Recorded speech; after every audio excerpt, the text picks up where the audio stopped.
नमस्कार। आज हम थर्मल पावर प्लांट का ब्लॉक डायग्राम के बारे में डिस्कस करेंगे। तो किसी भी थर्मल पावर प्लांट में मेनली चार पार्ट होते हैं या चार परपथ होते हैं। पहला होता है आपका ईंधन तथा राख परपथ, दूसरा होता है वायु तथा दग्ध गैस परपथ यानी कि एयर तथा हॉट गैसेस परपथ। एक होता है फीड वाटर भरण जल तथा भाप परपथ यानी कि फीड वाटर और भाप परपथ यानी कि स्टीम सर्किट होता है। और तीसरा होता है शीतल जल परपथ यानी कि आपका कोल्ड वाटर यानी कि जो आपका शीतलक टावर होते हैं यानी कि जो भी हीट होती है उसको निकालने के लिए जो भी आप सर्किट यूज करते हैं उसको कहते हैं शीतलक जल परपथ। तो इसमें सबसे पहले जो कोला है वो कोला कहाँ से आता है? कोला भंडार से आता है। जहाँ पर कि कोला स्टोर होता है वहाँ से कोले की ढुलाई होती है, फिर वो पल्वराइजेशन में जाता है। उसके बाद में जो कोला है ये बॉयलर है, इसमें जलता है। जलने के लिए क्या चाहिए? इसको वायु चाहिए। तो वायु तो क्या बाहर से लेते हैं अपन, एटमॉस्फेयर से लेते हैं। इसके बाद में जब ये कोयला जल जाता है तो इसको अपन राख में परिवर्तित हो जाता है और राख निवर्तन एक सर्किट होता है, उसके थ्रू निकाल के यानी कि राख में से जो भी मटेरियल होता है उसको निकाल के उसको फिर अपन राख भंडार में भेज देते हैं। इसको यहाँ से ये तो हो गया आपका ईंधन तथा राख परपथ। राख में जो भी आपके डस्ट पार्टिकल होते हैं उनको डस्ट कलेक्टर के द्वारा निकाला जाता है।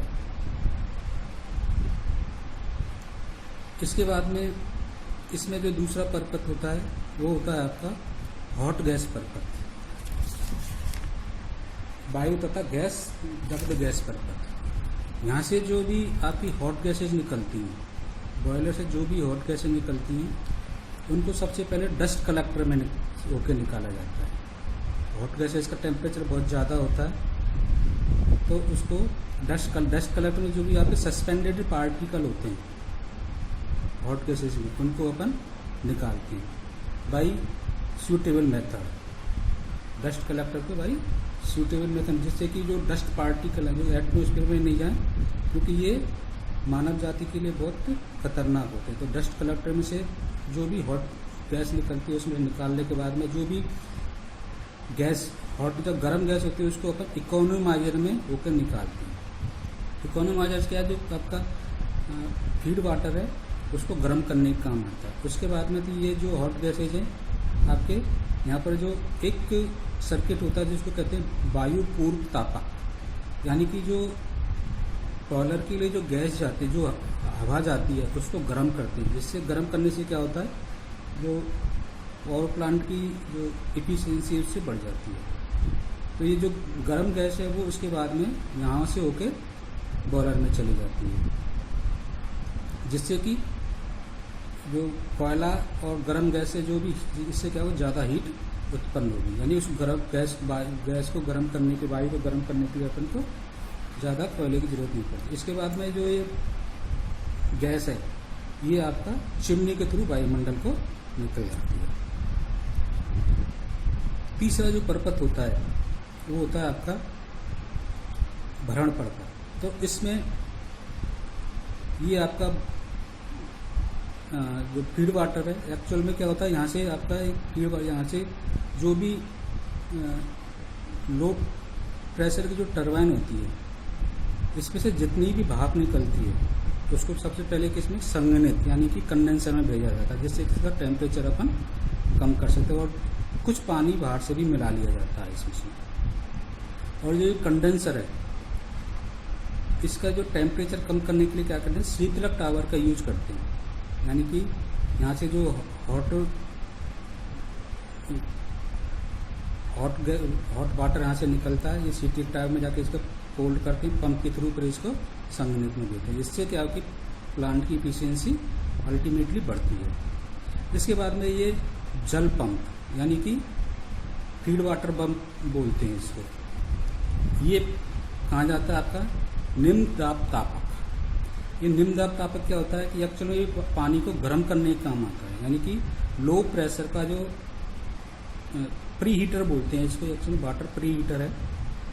ये इसको हीट करने के लिए जो गैस यानी भाप कहाँ से आती है, जो हाई टेम्परेचर हाई प्रेशर की जो टरबाइन होती है उसमें से कुछ गैस स्टीम को लेकर के अपन इसमें गुजारते हैं, जिससे कि इसके टेम्परेचर से जो पानी है वो गर्म हो जाता है। इसको फिर पंप की सहायता से फिर अपन हाई प्रेशर तापक में ले जाते हैं। हाई प्रेशर में क्या होता है कि यहाँ से जो हाई प्रेशर की जो टरबाइन है यहाँ से कुछ स्टीम को लेकर इससे इसको गर्म करते हैं। यहाँ पर क्या है, पानी का टेम्परेचर बहुत ज़्यादा हो जाता है, एक्चुअल में स्टीम में कन्वर्ट होने लग जाता है। इसके बाद में ये जो भरण जड़ है इसको अपन मितोक्ति यानी इकोनोमाइजर में उपलब्ध। इकोनोमाइजर में क्या होता है कि जो आपकी जो दग्ध गैसें हैं यानी कि जो हॉट गैसें जो पास होती है जिससे और टेम्परेचर बढ़ जाता है। इसके बाद में इस वाटर को पानी को अपन बॉयलर में लेके जाते हैं। बॉयलर में क्या होता है, बॉयलर ड्रम होता है। बॉयलर ड्रम से क्या होता है, इसमें टेम्परेचर इंक्रीज होता है और स्टीम बनती है। सबसे पहले लो प्रेशर की स्टीम बनती है, लो प्रेशर लो टेम्परेचर। उसके बाद में फिर इसमें बहुत सारे बॉयलर ड्रम होते हैं, उससे इसका टेम्परेचर बढ़ता जाता है और स्टीम की टेम्परेचर और प्रेशर बढ़ता जाता है। इसको फिर क्या करते हैं, जो बैट स्टीम, एक्चुअल में बॉयलर ड्रम में क्या पानी भी होता है और स्टीम भी होती है, इसी को अपन बैट स्टीम बोलते हैं। बैट स्टीम को फिर वापस अपन अति तापक सुपर हीटर्स में गुजारते हैं। सुपर हीटर्स में गुजारने से क्या फ़ायदा होता है कि जो स्टीम का जो टेम्परेचर और प्रेशर बहुत ज़्यादा बढ़ जाता है। इसको अपन फिर कहाँ लेते हैं, हाई जो स्टीम होती है सुपर, इसको बोलते हैं पर सुपर हीटेड स्टीम, इसको अपन हाई प्रेशर की टरबाइन से गुजारते हैं। इससे क्या होता है, टरबाइन घूमती है और टरबाइन घूमने से क्या होता है, अपन का ये जनरेटर है जो आपका घूमता है। अब इसमें से जो भी स्टीम निकली यानी कि उसका प्रेशर लो हो गया, कुछ स्टीम तो अपन को इसमें उच्च दाब तापक और निम्न दाब तापक में ले जाते हैं, लेकिन कुछ स्टीम का जो मेजर पार्ट होता है उसको फिर वापस अपन बॉयलर में लेके जाते हैं और वहाँ पर फिर अति तापक यानी कि सुपर हीटर्स में होकर फिर गुजारते हैं। इससे इसका टेम्परेचर प्रेशर बढ़ जाता है, लेकिन जो इनिशियल जो प्रेशर होता है उससे कम होता है। इस प्रेशर से क्या होता है, फिर अपन इसको, ये क्या है आपकी लो प्रेशर की टरबाइन होती है जो कि हाई प्रेशर की टरबाइन के सीरीज में लगी रहती हैं, दोनों एक साथ घूमती हैं और फिर ये इस टरबाइन को घुमाती हैं। इन दोनों टरबाइनों से आपका इलेक्ट्रिकल जनरेटर घूमता है। अब यहाँ से जो भी आपका स्टीम निकली, लो प्रेशर की स्टीम, वो आपकी यहाँ से निकली और फिर ये वापस कंडेंसर में चली जाती है। यहाँ पर इसको ठंडा करते हैं और पानी में कन्वर्ट हो जाती है। फिर इसको यही साइकिल फिर बार बार क्या है, रिपीट होती रहती है। तो ये क्या है, आपका ब्लॉक डायग्राम है थर्मल पावर प्लांट का। तो इस तरह से अपन इसकी, ये एग्जाम में बहुत आता है, इसकी अपन स्टडी कर सकते हैं।